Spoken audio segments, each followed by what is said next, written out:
Shalom Ibu Bapak, Saudara-saudari yang terkasih. Kita melanjutkan PA hari ini dari Amsal pasal 31. Marilah kita berdoa. Ya Bapa Surgawi, kami bersyukur atas firman Tuhan yang hidup, yang membimbing kami menuju jalan Tuhan. Bapa, berilah pada petang ini hati yang terbuka, pikiran yang terbuka, penglihatan dan pendengaran yang terbuka, yang tertuju pada firman Tuhan. Berilah agar hamba-Mu yang terbatas ini Tuhan urapi, sehingga dapat menyampaikan isi hati Tuhan sesuai kehendak Tuhan. Pimpinlah kami dari awal hingga akhir. Di dalam Yesus Kristus Tuhan kami berdoa. Amin. Ibu Bapak, Saudara-saudari yang terkasih, pada petang ini kita melanjutkan PA kita dari Amsal pasal 31 ayat pertama sampai dengan 9. Dan judulnya adalah Amsal Lemuel. Nah, nanti kita akan membahas mengenai Lemuel ini.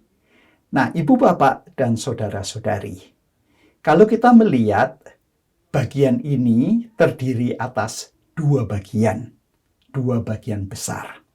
Pasal 31 ayat 1 sampai dengan 9, lalu pasal 31 ayat 10 dan seterusnya sampai akhir. Bagian yang pertama membahas perkataan atau Amsal dari Lemuel. Sedangkan bagian kedua nanti membahas tentang wanita yang bijaksana. Dan untuk itu, Ibu, Bapak, Saudara, dan Saudari, maka petang ini kita mulai pada bagian yang pertama. Sedangkan nanti bagian kedua, karena sangat panjang, akan dibagi dalam 2 sesi PA. Karena itu kami mengharap Ibu Bapak untuk ikut setiap minggu, tepatnya pada hari Jumat. Seminggu sekali setiap hari Jumat. Nah, Ibu Bapak, Saudara-saudari yang terkasih, kita akan memulai dengan membaca, dan seperti telah kita kenal dan kita ketahui, kita sudah memiliki terjemahan baru edisi yang kedua. Maka untuk pembacaan yang pertama, saya akan membacakan dari TB edisi 2, yaitu Amsal pasal 31 ayat 1 sampai dengan 9. Kalau Ibu dan Bapak mengikuti dari TB edisi pertama, itu tidak apa, karena perbedaannya tidak banyak, namun karena sudah ada edisi yang kedua, maka saya membacakannya dari edisi kedua. Nanti saya membandingkan juga dengan terjemahan dari Lembaga Alkitab Indonesia yang lainnya. Nah, kita mulai dengan pembacaan ayat pertama, terjemahan baru edisi kedua. Amsal pasal 31 ayat 1 sampai dengan 9. Amsal untuk Lemuel dari ibunya. Inilah perkataan Lemuel Raja Masa yang diajarkan ibunya kepadanya. Apa yang akan kukatakan anakku, anak kandungku, anak nasarku?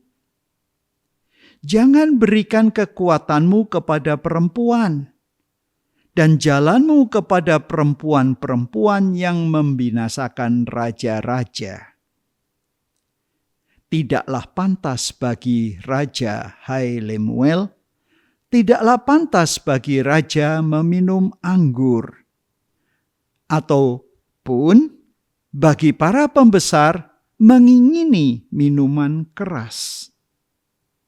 Jangan sampai karena minum, ia melupakan apa yang telah ditetapkan dan membengkokkan hak orang-orang yang tertindas. Berikanlah minuman keras kepada orang yang akan binasa, dan anggur kepada yang susah hati. Biarlah ia minum dan melupakan kemiskinannya, dan tidak lagi mengingat kesusahannya. Bukalah mulutmu untuk orang yang bisu, untuk hak semua orang yang merana. Bukalah mulutmu, ambillah keputusan secara adil, dan belalah hak orang yang tertindas dan yang miskin. Nah, ibu bapak, saudara-saudari yang terkasih. Dari 9 ayat tadi, kita melihat bagaimana bagian pertama dari pasal 31 ini yang dikatakan Amsal untuk Lemuel dari ibunya. Nah, kalau kita melihat bahwa yang disajikan adalah ajaran dari sang ibu, dan seperti tadi saya katakan pada awal, dapat dibagi dalam 2 bagian. Yang pertama ayat 1 sampai dengan 9 adalah nasihat sang ibu untuk raja, yaitu putranya. Dan apa isinya terkait dengan masalah pemerintahan dan pengelolaan pemerintahan yang adil. Jadi pasal 31 ayat 2 sampai dengan 9 memberikan makna tentang nasihat sang ibu kepada putranya yang menjabat sebagai raja, bagaimana memerintah dengan adil. Dan bagian kedua ayat 10 sampai dengan 21 memberikan gambaran, ya, kembali ini ajaran Amsal dari sang ibu sang raja, menggambarkan tentang istri yang luar biasa. Dan dari segi bentuk bahasa Ibraninya, ini merupakan puisi akrostik. Puisi akrostik artinya setiap awal baris dimulai menurut abjad Ibrani. Jadi luar biasa indah dari segi sastra. Nah, Lemuel atau raja, nama sang raja Lemuel, El itu Allah, Lemuel itu berarti milik Allah. Ini adalah nama yang disebut hanya 1 kali di dalam Alkitab, yaitu di Amsal ini. Berarti tidak ada lagi di dalam Alkitab Perjanjian Lama yang menyebut nama Raja Lemuel. Selanjutnya yang menarik dari segi kata Ibrani yang digunakan dalam pasal 31 ayat 3 untuk menggambarkan kekuatan, bahasa Ibraninya adalah chayil. Dan istilah ini digunakan juga untuk menggambarkan tentang istri di dalam ayat 10.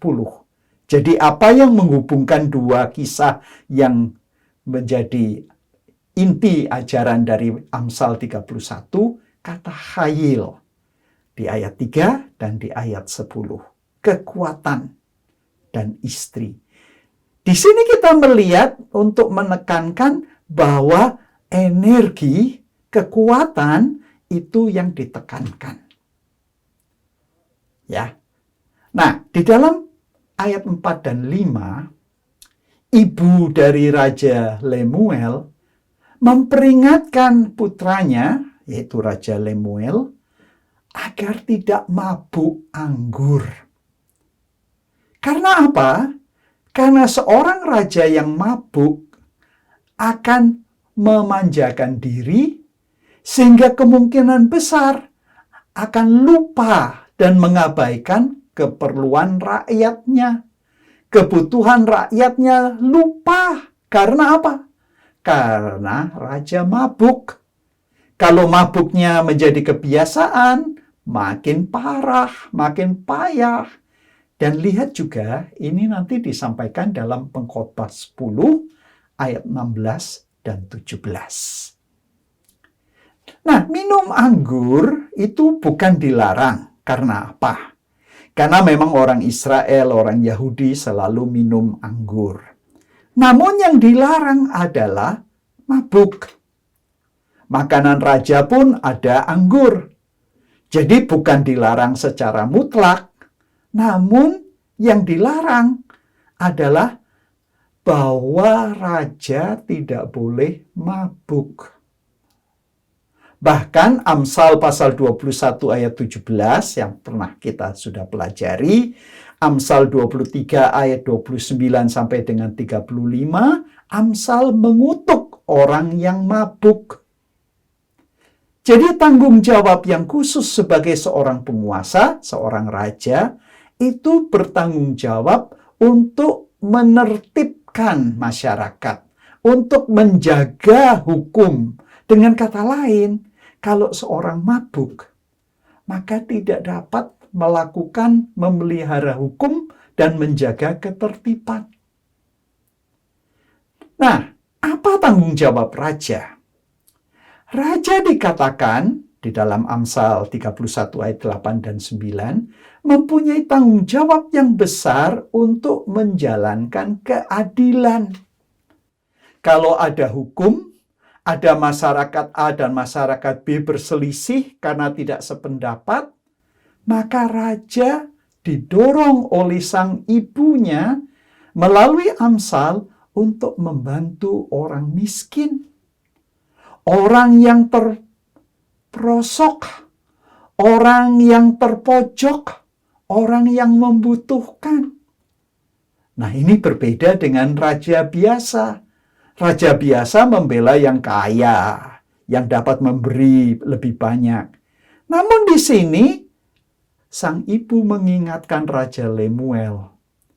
Seperti halnya Tuhan menghakimi dunia secara adil, ya, dan ini juga dikemukakan dalam Mazmur pasal 9 ayat 7 dan 8, maka raja harus menjaga orang-orang yang lemah, yang tertindas, yang merana.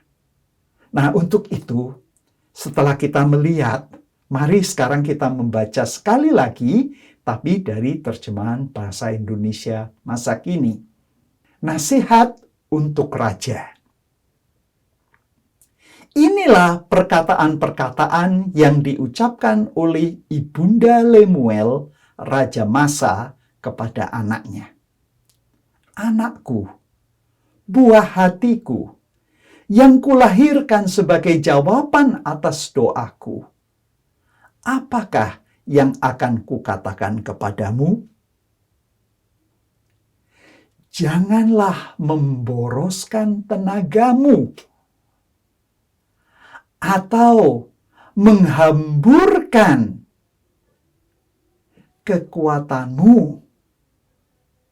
Saya ulang ayat 3. Janganlah memboroskan tenagamu atau menghamburkan kekuatanmu kepada wanita. Sudah banyak raja yang hancur karena wanita. Ingatlah Lemuel, minum anggur dan ketagihan minuman keras. Ya, saya ulangi. Ingatlah Lemuel, minum anggur dan ketagihan minuman keras tidak pantas bagi penguasa. Sebab apabila raja minum minuman keras, ia lupa akan hukum dan tidak menghiraukan hak orang lemah. Sekali lagi, sebab apabila raja minum minuman keras, ia lupa akan hukum dan tidak menghiraukan hak orang lemah. Minuman keras adalah untuk mereka yang merana dan bersedih hati. Mereka minum untuk melupakan kemiskinan dan kesusahan mereka.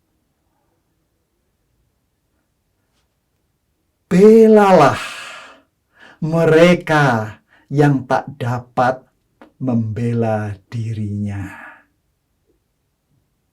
Belalah mereka yang tak dapat membela dirinya sendiri. Lindungilah hak semua orang yang tak berdaya.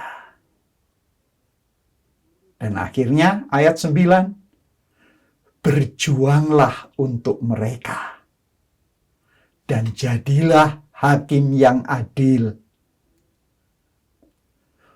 Lindungilah hak orang yang miskin dan orang tertindas.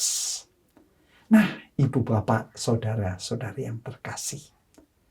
Sekarang kita melihat tadi dari terjemahan baru 2 yang menerjemahkan dari segi bentuknya, terjemahan formal. Dan tadi telah saya bacakan sekali lagi dalam bahasa Indonesia masa kini yang menekankan pada maknanya, pengertiannya. Jadi kalau satu menekankan bentuk dalam bahasa Ibraninya, yang satu pada maknanya dan fungsinya dalam bahasa Ibraninya. Jadi ini saling menguatkan, saling melengkapi. Jika dalam pasal-pasal buku Amsal sebelumnya, perempuan asing dapat mengalahkan laki-laki biasa, maka di sini raja pun diingatkan. Karena apa? Raja itu soko guru, tiang penyangga. Dialah batu penjuru masyarakat kuno.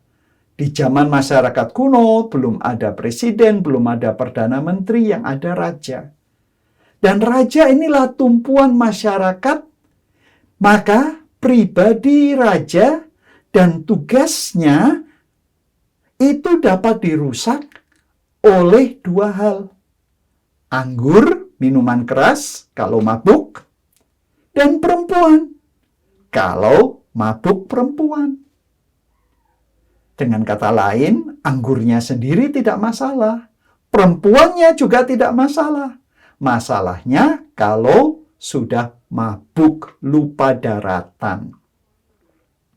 Nah, nasihat ini berbicara secara tidak langsung kepada wanita.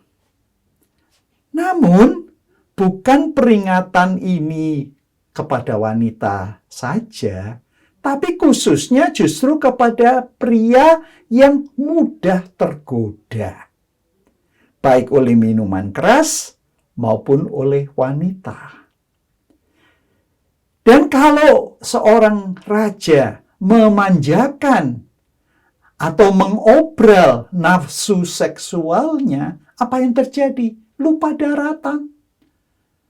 Sehingga yang berkuasa tidak lagi berpikiran yang normal, sehingga standarnya terbalik. Standar ilahi sekarang dikalahkan oleh perilaku yang karena minuman keras maupun karena mabuk wanita. Maka apa yang dilakukan menjadi tidak sesuai dengan kehendak Tuhan. Dengan kata lain, kita mengingat bahwa ini terjadi dalam Alkitab Perjanjian Lama juga. Misalnya kisah Raja Daud yang berzinah dengan wanita yang bernama Batsheba. Kita juga mengingat bagaimana Amnon dan Tamar, karena tidak dapat mengontrol diri, jatuh hati, langsung ingin berhubungan seksual. Ingat juga Raja Salomo. Mengapa Salomo begitu banyak istri dan selirnya? Dengan kata lain, kita diingatkan bahwa masalah ini masalah real. Ini bukan khayalan. Ini bukan pengandaian. Sudah banyak raja yang jatuh karena mabuk anggur maupun mabuk wanita. Nah, sang ibu memberikan petuahnya, kata-kata bijaksananya Dan ini untuk mengingatkan bahwa jangan salah mengerti. Ibunya juga seorang wanita. Ya. Namun, apa yang diingatkan kepada sang raja, jangan sampai pria itu tergoda sedemikian rupa dan tidak punya kontrol, sehingga akhirnya tugasnya kacau, pribadinya menjadi kacau, maka seluruhnya berantakan. Maka yang tertindas tidak dilindungi, keadilan tidak dilaksanakan. Dengan kata lain, kita diingatkan melalui Amsal 31 bagian pertama ini. Ibu Suri, ibu Raja Lemuel memberikan kata-kata kebijaksanaan. Pria tidak perlu takut pada wanita. Namun yang perlu takut adalah tidak dapat menahan nafsu seksual kepada wanita. Seperti halnya melihat anggur dan tidak dapat menahan diri minum sampai mabuk. Kalau mabuk daratan, mabuk anggur, mabuk wanita, kita ingat, kita harus sebaliknya ingat apa inti nasihatnya. Agustinus, seorang bapak gereja, mengatakan, yang menjadi masalah adalah nafsu, hawa nafsu yang tidak teratur, yang tidak dapat diatur. Karena itu, hawa nafsu ini bukan hanya soal hawa, tapi juga soal barang, soal kekayaan, soal properti, soal makanan dan minuman, soal harta benda, soal pasangan. Nah, kalau berbicara soal pasangan, ini yang bisa tertarik mendapat pasangan yang lain, itu bisa laki-laki, juga bisa perempuan. Dengan kata lain, kita diingatkan. Kita ini diingatkan bahwa di dalam Alkitab sudah dikatakan, seperti halnya perampok melihat barang bukan miliknya sendiri, perhiasan atau uang bukan miliknya sendiri. Ini aja juga di dalam Amsal pasal 1 ayat 10 sampai dengan 19. Seorang perampok yang dikuasai oleh keserakahan, maka milik siapapun dia ambil, dia tidak peduli. Begitu juga seorang yang tidak terkontrol nafsu seksualnya, walaupun sudah beristri, melihat istri orang lain yang cantik, melihat orang lain yang cantik, dia tidak dapat mengontrol. Sehingga keserakahannya bukan hanya pada benda, tapi pada wanita. Atau pada pria, kalau yang mengalami godaan ini adalah seorang wanita.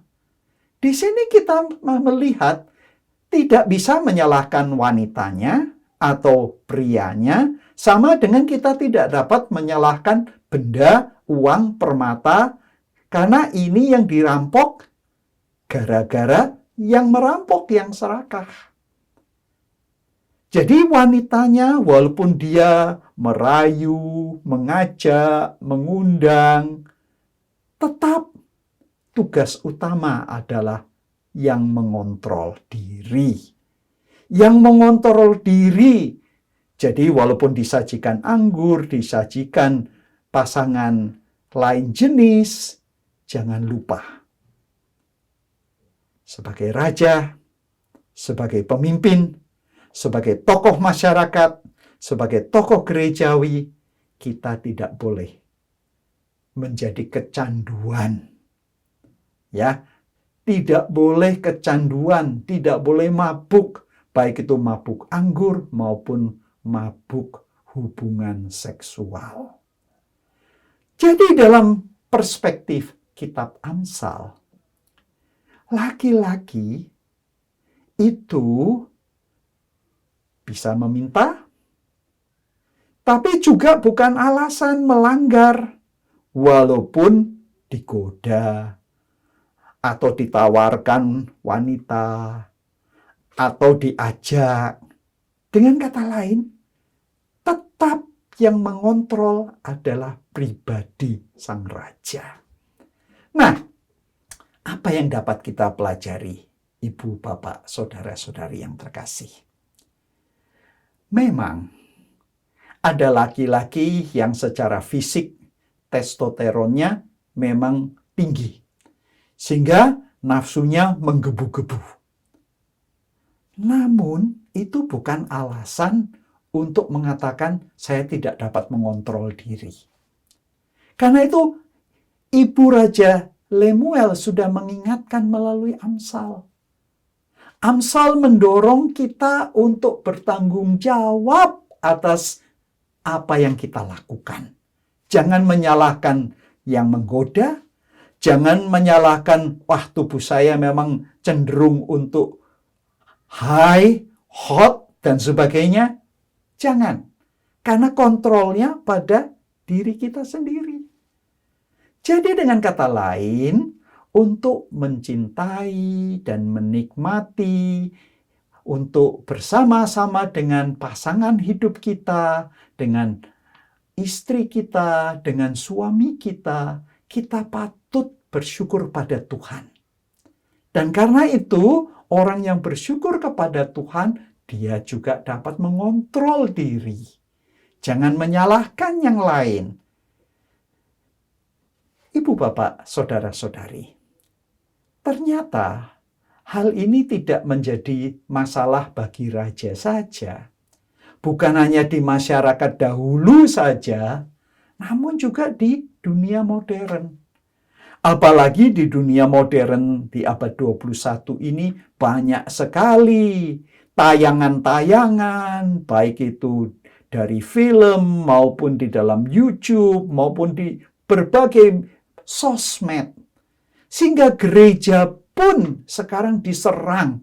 Pemuda-pemudi melihat semua, menonton dengan bebas. Sehingga vitalitas tubuh Kristus dan kredibilitas Injil dirusak oleh perilaku seksual yang salah. Pemuda-pemudi ada yang datang kepada gembala, bahkan menyatakan kecanduannya pada pornografi. Dengan kata lain, ini bukan hanya raja yang menghadapi. Orang segala umur, termasuk muda-mudi, bahkan orang yang lanjut usia maupun baya. Nah, sekarang saya bacakan kecabulan dalam jemaat. Ini dari Korintus. Di dalam surat Korintus, Paulus mengatakan begini, saya sebenarnya sudah menerima laporan bahwa di antaramu ada perbuatan-perbuatan cabul yang keterlaluan. Ada dari antara saudara yang berzinah dengan ibu tirinya. Orang-orang yang tidak mengenal Tuhan pun tidak melakukan seperti itu. Meskipun begitu, saudara masih tinggi hati. Sebaliknya, saudara seharusnya sedih dan mengeluarkan dari antara saudara orang yang melakukan hal itu.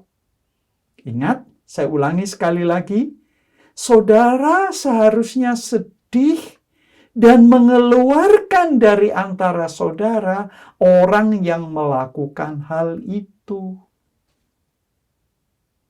Secara lahir, saya jauh dari kalian. Tetapi secara batin, saya berada di tengah-tengah kalian. Ini kata Rasul Paulus.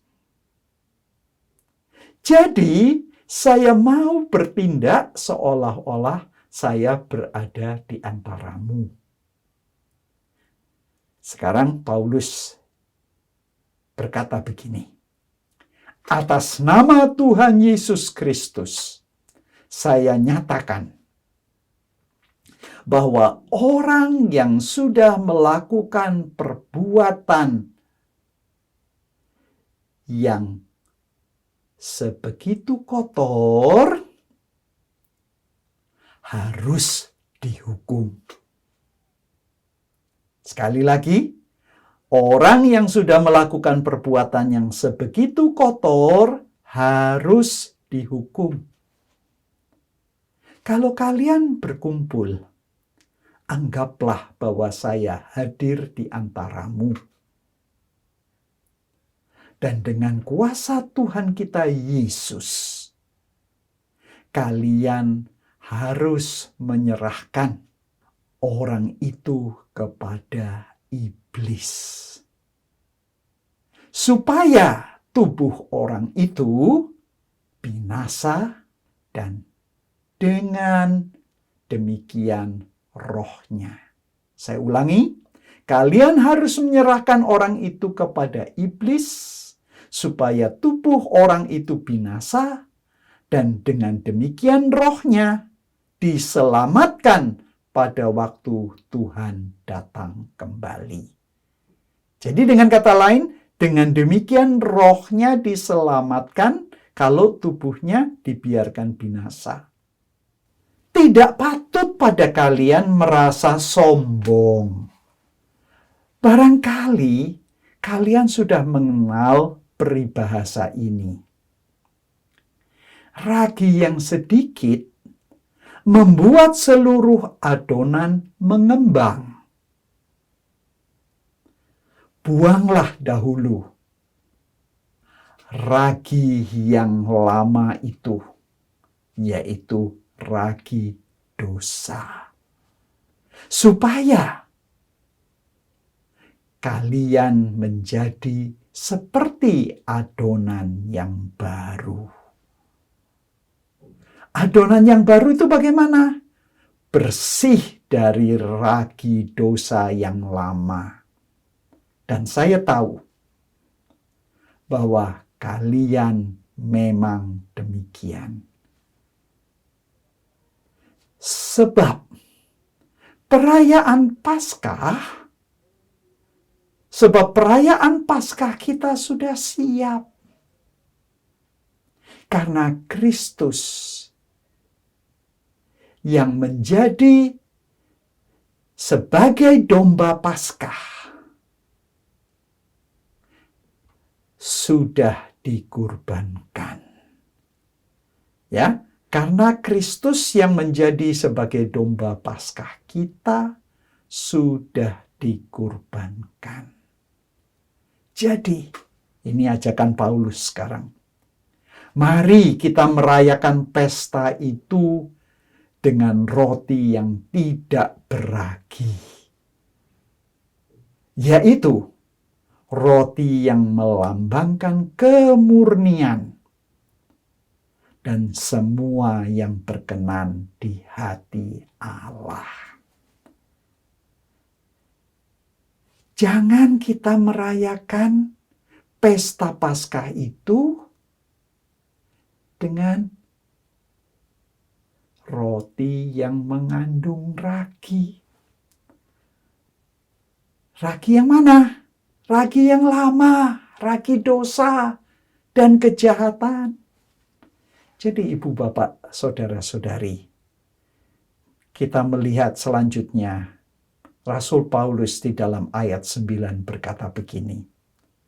Di dalam surat saya yang lalu, saya memberitahukan kepadamu supaya jangan bergaul dengan siapa?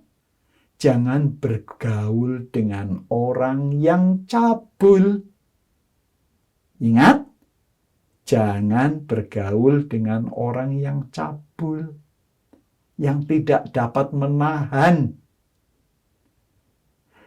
Yang saya maksudkan bukanlah orang yang cabul atau tamak atau penipu atau penyembah berhala, yang sama sekali tidak mengenal Allah, Jadi maksudnya ini bukan orang cabul dan tamak penipu yang di luar, bukan. Bukan itu kata Paulus. Saya tidak maksudkan mereka. Nah, kalau begitu siapa yang dimaksudkan oleh Paulus?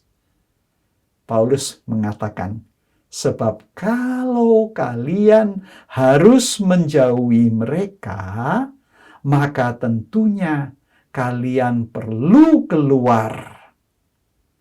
Keluar sama sekali dari dunia ini. Nggak mungkin kan? Nah, siapa yang dimaksud oleh Paulus? Maksud saya ialah, ini di ayat 11, bahwa kalian jangan bergaul dengan orang yang mengaku dirinya, nah ini perhatikan, jangan bergaul dengan orang yang mengaku dirinya orang Kristen, tetapi orang itu cabul, atau tamak, atau menyembah berhala, atau suka memburuk-burukkan orang lain, atau pemabuk, ataupun pencuri. Saya ulang ya. Jadi orang Kristen yang cabul, tamak, penyembah berhala, yang memburuk-burukkan orang lain, pemabuk, dan pencuri. Orang yang duduk makan dengan orang itu pun jangan. Itu kata Rasul Paulus. Jadi di dalam 1 Korintus 5 ayat 1 sampai dengan 13, Paulus dengan gamblang membahas contoh percabulan yang sungguh mengerikan yang ada di dalam jemaat.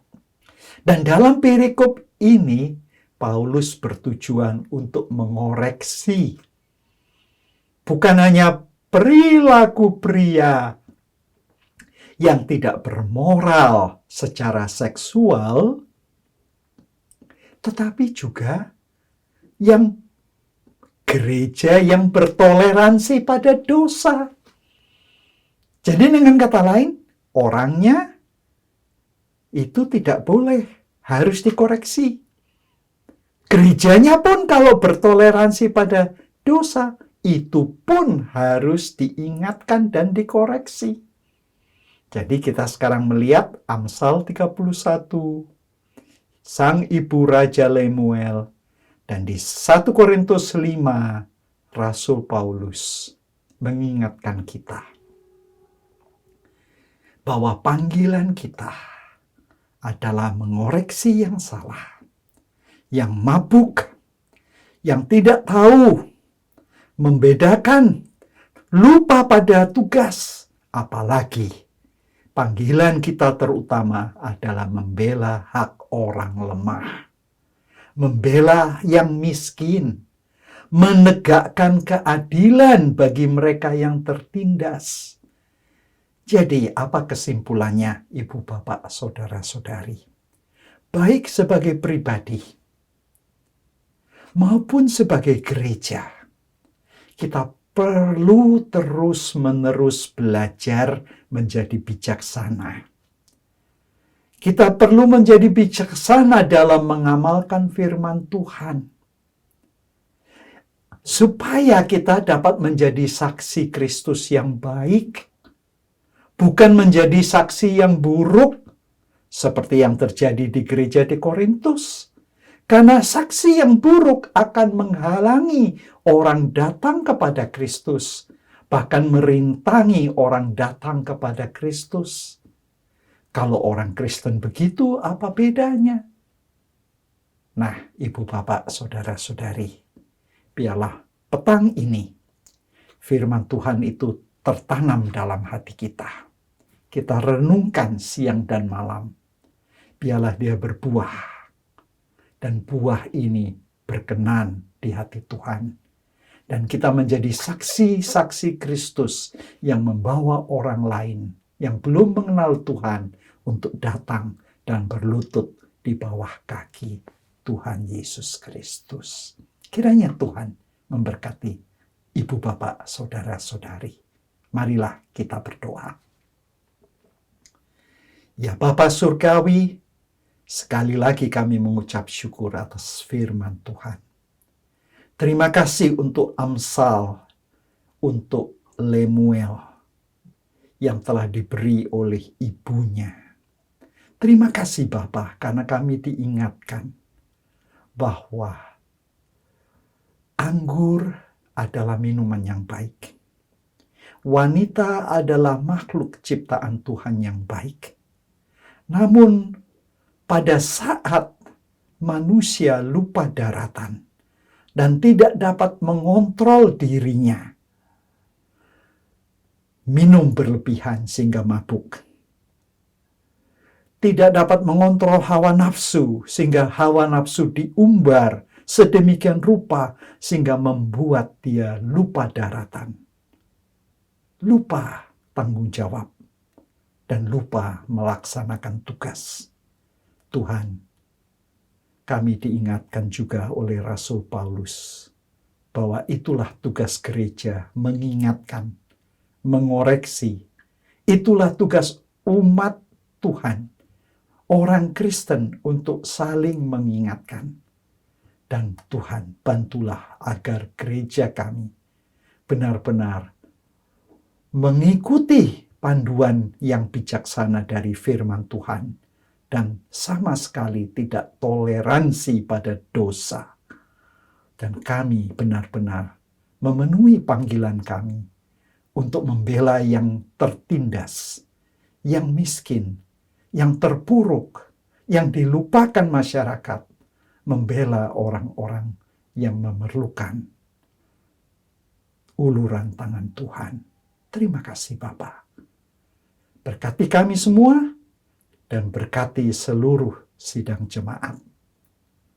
Dan terimalah berkat. Tuhan Yesus Kristus memberkati saudara-saudari. Allah Bapa mengasihi saudara-saudari.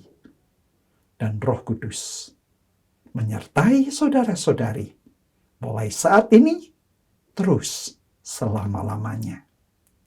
Amin. Demikianlah PA petang ini. Sampai jumpa Jumat mendatang. Tuhan memberkati. Shalom.